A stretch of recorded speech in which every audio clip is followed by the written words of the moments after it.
बिस्मिल्लाहिर्रहमानिर्रहीम। अज़ीज़ तलबा व तालिबात, अस्सलाम वालेकुम। प्यारे बच्चों, आज के वीडियो लेक्चर में हम जो टॉपिक पढ़ने जा रहे हैं वो अल्लामा मोहम्मद इकबाल रहमतुल्लाह अलैह का खुतबा इलाहाबाद 1930 है। ये टॉपिक पढ़ने के लिए आप अपनी किताब के सफ़ा नंबर 24 पर आ जाएं।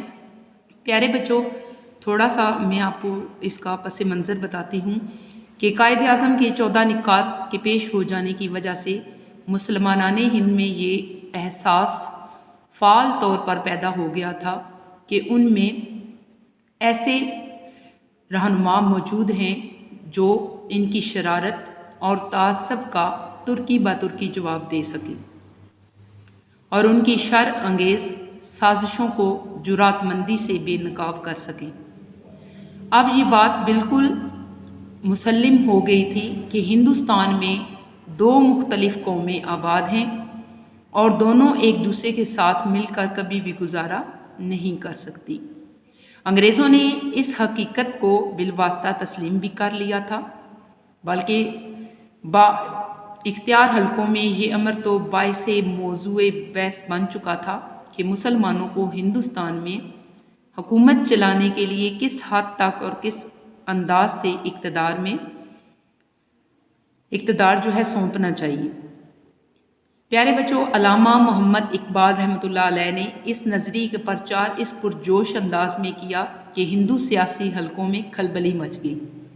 ऑल इंडिया मुस्लिम लीग के ज़ेरे इत्तमाम 30 दिसंबर 1930 को इलाहाबाद के मुकाम पर एक जलसा आम मुनक्कद हुआ, जिसकी सदारत अल्लामा मोहम्मद इकबाल रहमतुल्लाह अलैह ने फरमाई।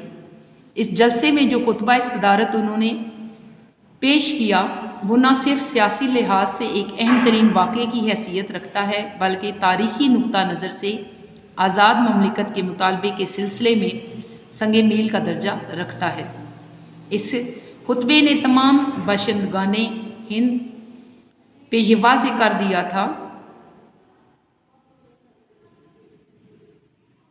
कि मुसलमानों ने जिस अज़्म का इजहार किया है उसकी तकमील के लिए उनके पास सबसे जो बड़ी क़ुव्वत है वो मजहबी यगानगत है और इसी मजहबी यगानगत की बिना पर वो बिखरे हुए मुसलमानों को भी मुत्तहिद तस्वर करते हैं, अगरचे वो जिस्मानी तौर पर एक दूसरे से काफ़ी फासले पर हैं, लेकिन जहनी और फ़िक्री लिहाज से वो एक दूसरे से मरबूत हैं।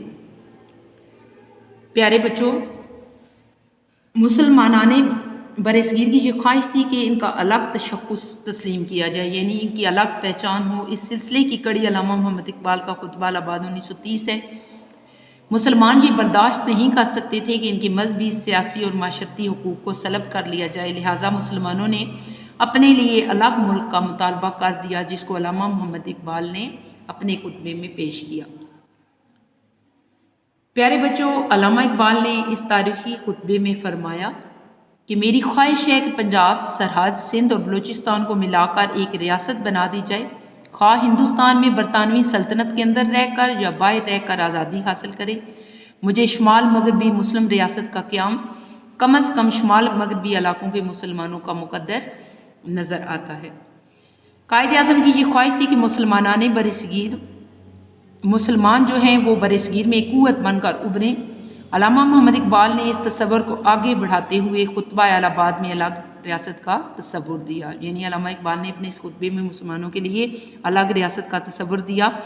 1933 में चौधरी रहमत अली ने अल्लामा इकबाल के इस तस्वुर को पाकिस्तान का नाम दिया। कायद आज़म ने 1934 में मुस्लिम लीग की बागडोर संभाली और मुसलमानों के सियासी इस्तेहकाम के लिए इस जमात को मजबूत और फाल बनाया, यानी यके बाद दीगरे इन अजीम रहनुमाओं ने इस पर काम करना शुरू कर दिया। प्यारे बच्चों, यहाँ पर ब्लॉग में आपको नज़र आ रहा होगा कि आप जानते हैं पहली गोल मेज़ कॉन्फ्रेंस 1930 और दूसरी 1931, तीसरी 1932 में लंदन में मुनक्कद हुई। आपने इनको भी साथ याद करना है अच्छे तरीके से।